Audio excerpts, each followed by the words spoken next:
Welcome to Cannabis School. I'm your host, Jesse Angeles. And I'm Brandon Elder.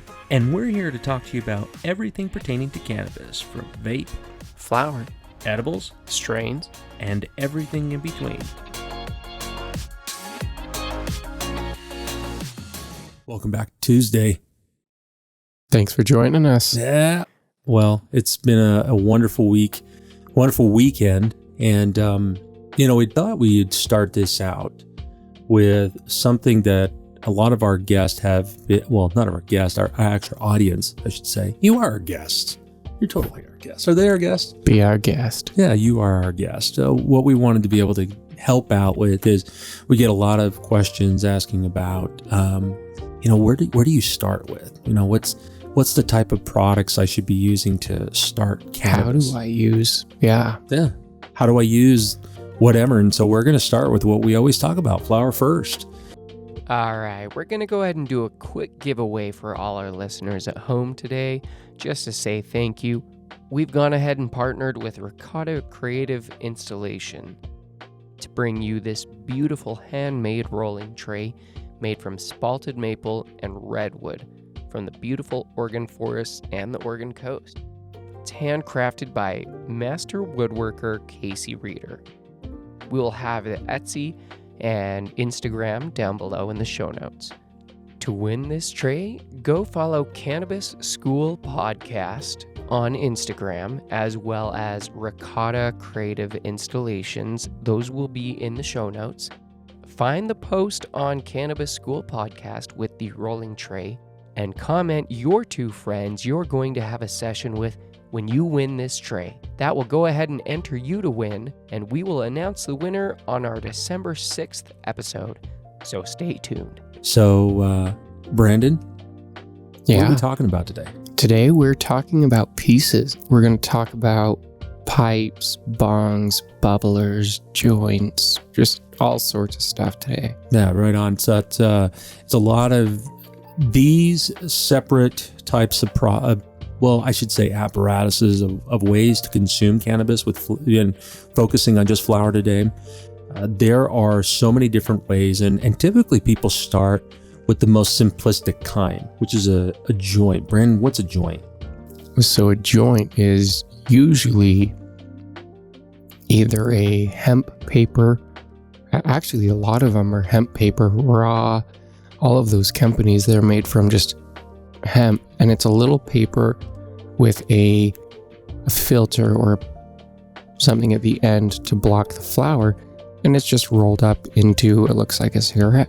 Yeah, so the best way to be able to describe it is a cannabis cigarette. It's quite a bit different. It's not as dense as a regular cigarette. It's hand rolled. There are products that be able to help roll this up. You've shown me that. What is it that you use to be able to roll a joint? So I actually have a hand roller for joints because I'm terrible with rolling joints still by hand. I just can't get them the same. Blunts I can roll just fine by hand, but joints, they have this roller.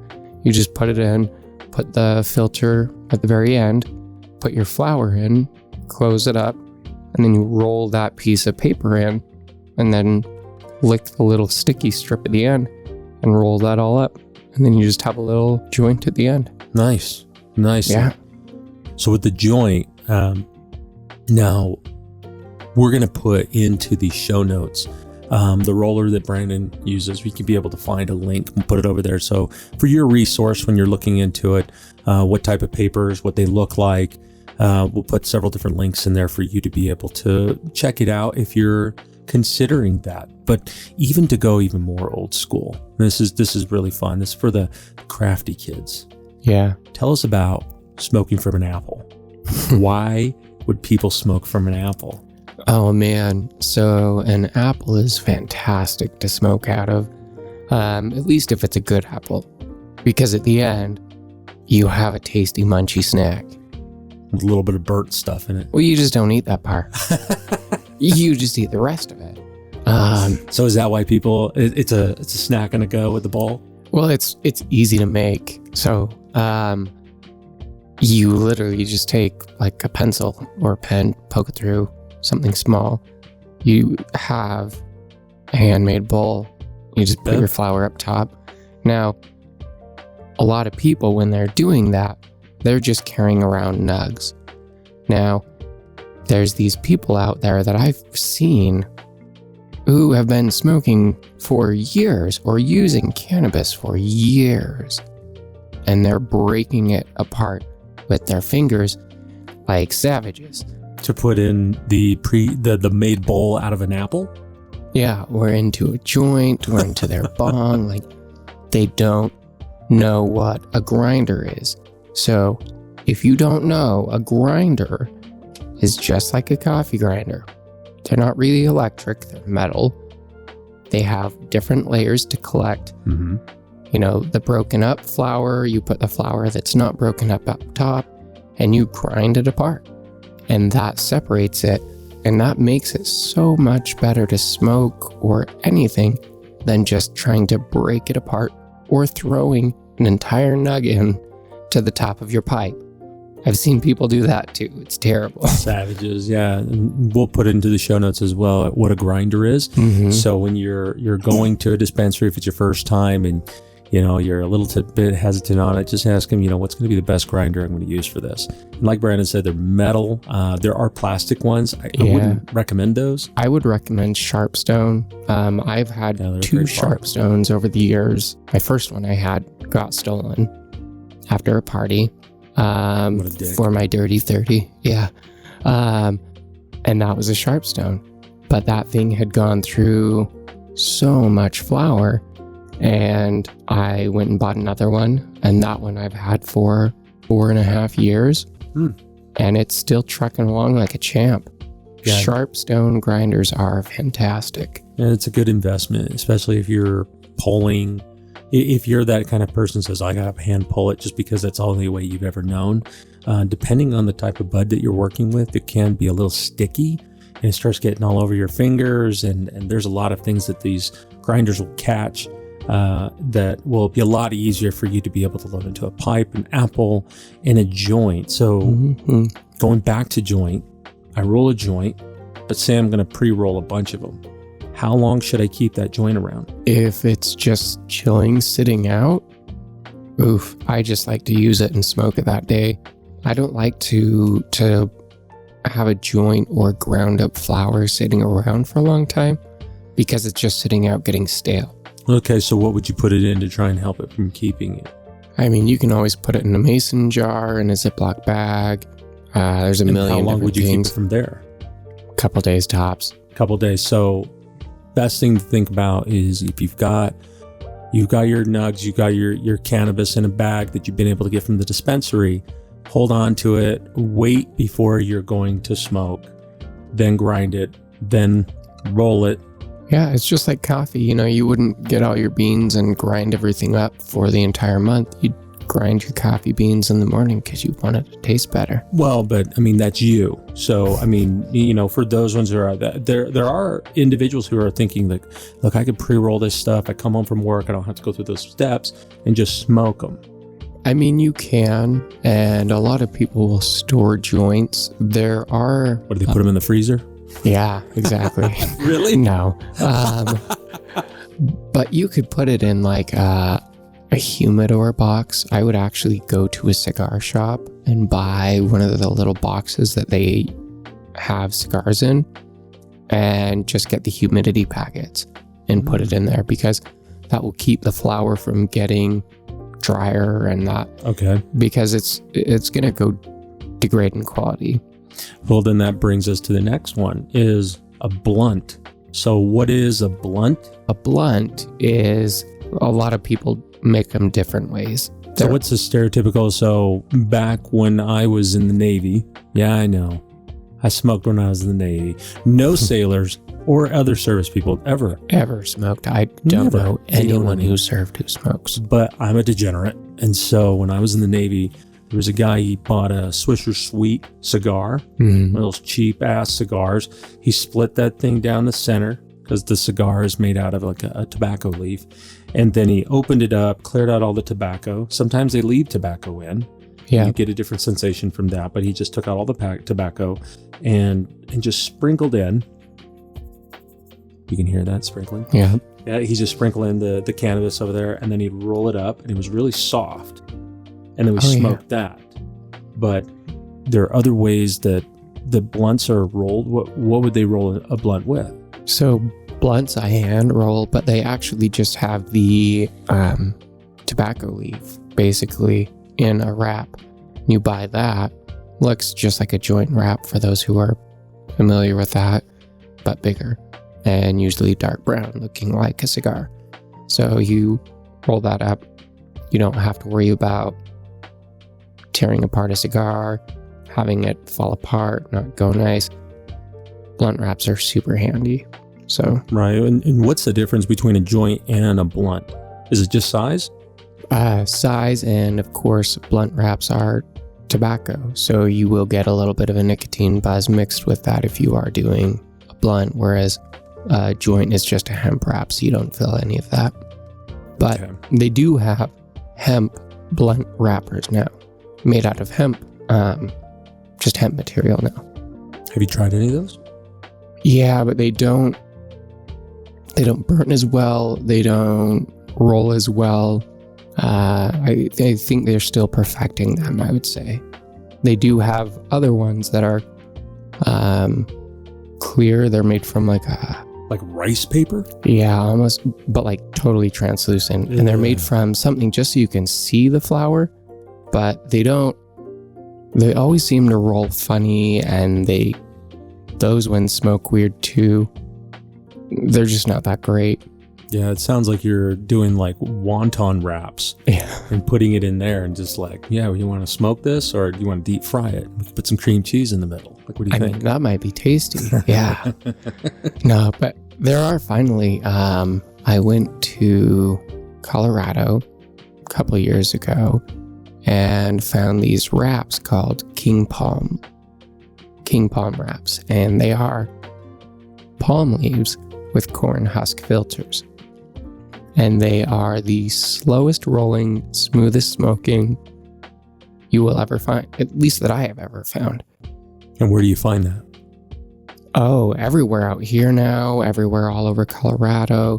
When I started coming back after going to Denver and going to head shops or smoke shops around here, saying, hey, do you guys have this? And they're like, no, you should check them out. And now they're all over out here. Oh, that's cool. So you can find it at any head shop. You could probably order these online. So oh yeah, we'll throw a link in the description. Yeah, definitely. So we've talked about the rolling. We've talked about the paper side. So I want to move into the small hand pipes.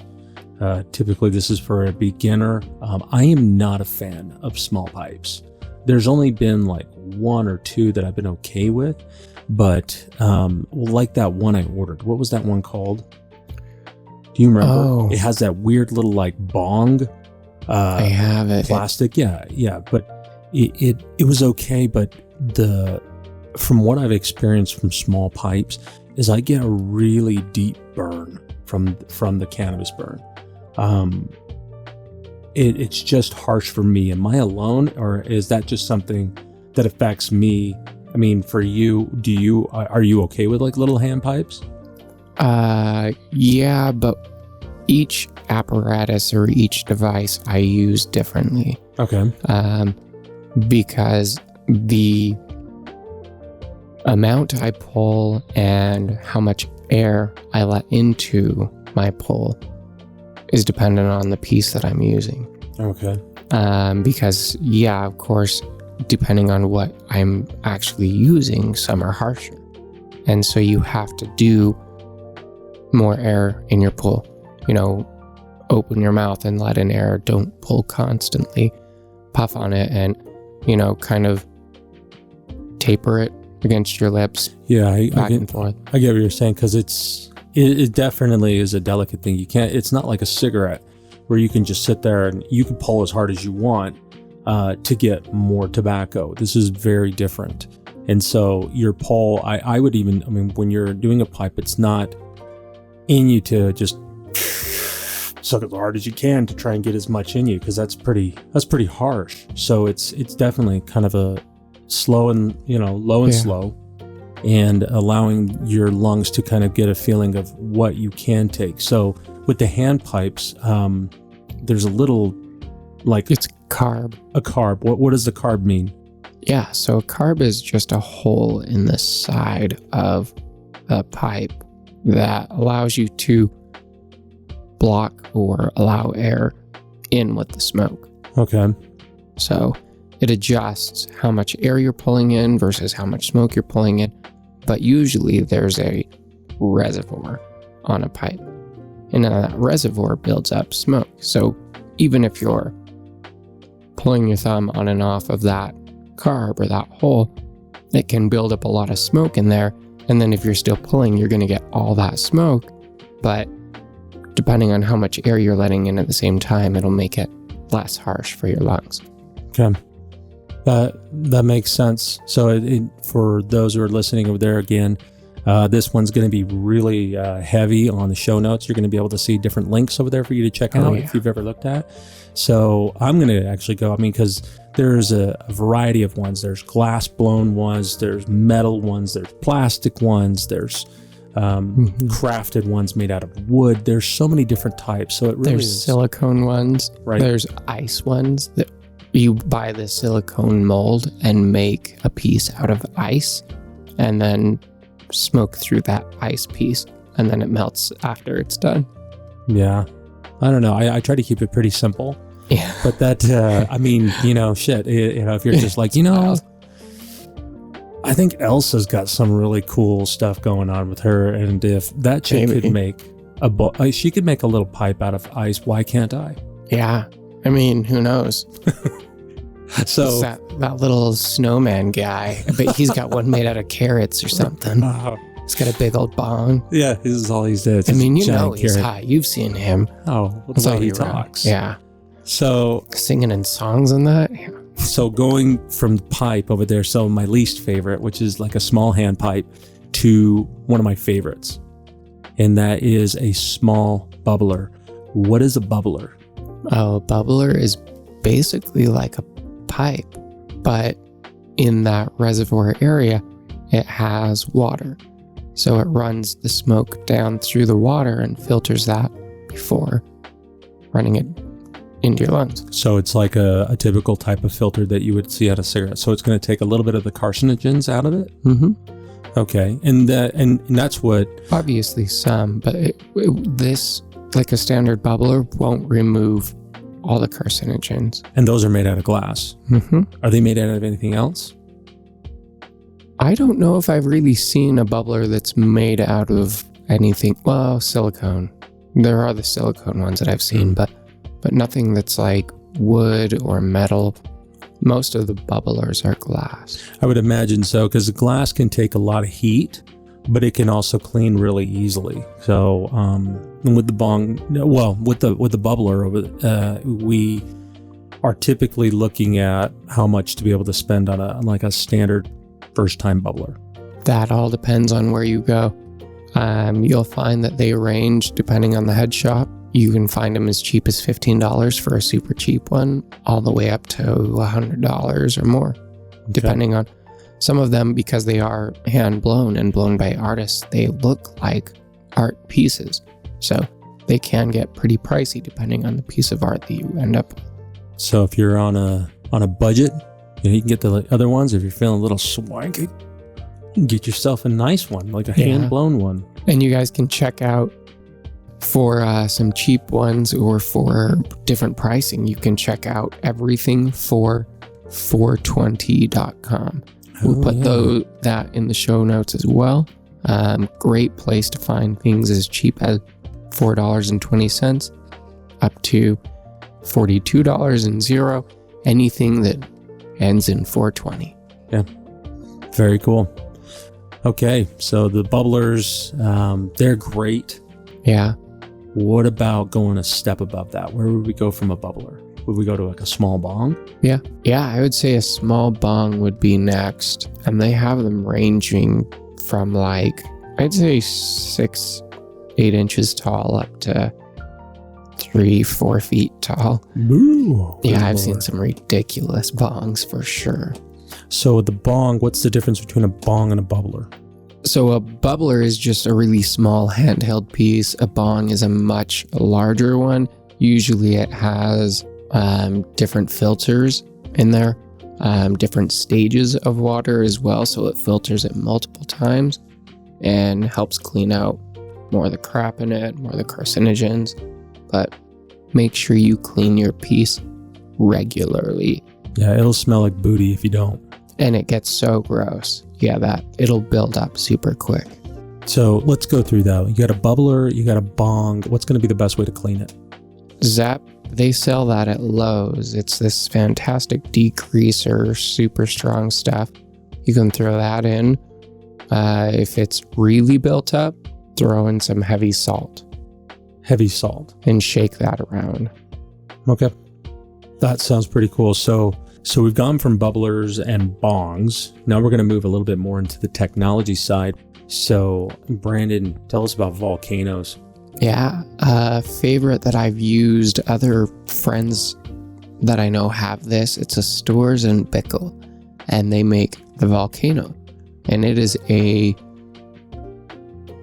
dry herb vaporizer, basically. Okay. But it's meant for your desktop. So it sits on your desk. It just hangs out. It looks like a little volcano. And you attach these bags to the top of it, and it fills up that bag with decarbed cannabis. It basically, so it's all been activated. Because it just bakes it like an oven. And so what you're left with in that is all this decarbed flower that you can use to make your own edibles or tinctures or lotions. And it's a much healthier way to use it because you don't get all the carcinogens because you're not burning it. Right. And with the volcano, it is definitely different when you're inhaling it. It doesn't I don't feel that burn. Is that pretty common? Do the terpenes have anything to be able to affect the cough? Well, I'll cough sometimes because it's still dry on inhaling something heated, but I don't ever it's not a burnt sensation. I don't have that same feeling as I do from ever smoking something. Yeah, I agree. The volcanoes that you've had me try, and the one brand you're talking about, we've talked about that one many times. Yeah. It's on our wish list. Yeah, it's a fantastic looking piece, and the friends I have love it. So, well, now let's talk about one of the packs. I have a lot of friends who have the PAX 3, and it's been a fantastic piece because it's portable. You can use it out and about, and it's about the size of a roll of quarters. Yeah. It's pretty small. I've enjoyed it. It's pretty cool. You click the top, and then it flashes a bunch of lights, and then it vibrates when it's ready to go. Yeah. So we'll throw some links in the show notes for that as well. But yeah, those are cool. These are all options that you can be able to look for. To kind of wrap this up, Brandon, you had talked to me about this before we got on, about something that's being able to help out with a lot of the carcinogens. And let's talk about that before we go into the good part of it. What are some of the bad things about smoking flower? Yeah, with smoking flower, just because you are inhaling smoke, just like any other smoke is harmful for your lungs, it builds up carcinogens. It can over time. If you smoke regularly. And unlike cigarettes, if you stop smoking cannabis, those effects on your lungs go away. Okay. But there's now a company that's producing glass bubblers and bongs that actually removes those carcinogens. Wow. When you smoke it. That sounds expensive. Yeah, not terribly priced actually. I saw they're between $100 to $200 for a piece. But if you are using regularly, and that's something that has been a concern for you, that's an easy fix. Dude. So Scientific Inhalations, it has all their data on there. They have all the research of, how many carcinogens it removes or pesticides, because not everyone's flower is created equal. Yeah, definitely. And it's a little difficult depending on where you're being able to buy your cannabis, depending on the dispensary. There's a lot of different factors go into that. But No, that's good to know. And remembering that, even though everything, I mean, you can take it in moderation. If you're a pretty consistent user, everyday user, look for these opportunities, look for these other different types of products to be able to kind of help cut back on those carcinogenic feelings that you get from it. But we always say flower first. And the big reason why is that it is by far the most pure experience that you're going to be able to experience with the plant. Oh yeah, there's a lot more cannabinoids in it, a lot more terpenes, because it is just the natural plant. When you get the extracts and that, it's never quite the same experience. No, it's still good, but at the same time, I mean, and we will go into an episode just on extracts and different ways on how to be able to use those extracts. But when we're starting with flower first, it's by far the most economical. It's by far the easiest to consume. There's not a lot of other factors, outside factors, including like electricity or anything like that. You can use a flame. You could use an apple. You can use whatever you want to. An avocado, right? Whatever. I've yeah, a you lot told of me different that. things. A lot of those, like if you're desperate for it and you really are in a tight budget, trust me, even a Coke can is going to be able to help you out in getting that done. But we just wanted to be able to pass this information on to you guys. Take a look at the show notes and all the different products if you're looking into it. Don't be afraid to ask your local bud tender about whatever strain you're inquiring about, which one's going to be the best with what type of apparatus. If a joint's going to be better, they're usually pretty consistently using their products in the store. At least some kind of product there. Right, So, and they're going to know. Mhm. So, all right. But yeah, check out Boro Syndicate Glass. They make some super quality, durable pieces. Same with GravLab. They make awesome pieces as well. So if you guys are looking for pieces to get, check out those two. Same with the everything4420.com. We'll go ahead and throw all these things in the show notes. And yeah. All right. Go ahead and give us a review. Give us a like. Thanks for tuning in. Yeah. Hey, remember to share it with your friends. Always puff, puff, pass. Puff, puff, pass. Unless you don't have friends, then just pass it to yourself and listen to it again. Yeah. There you go. Take care. See you guys.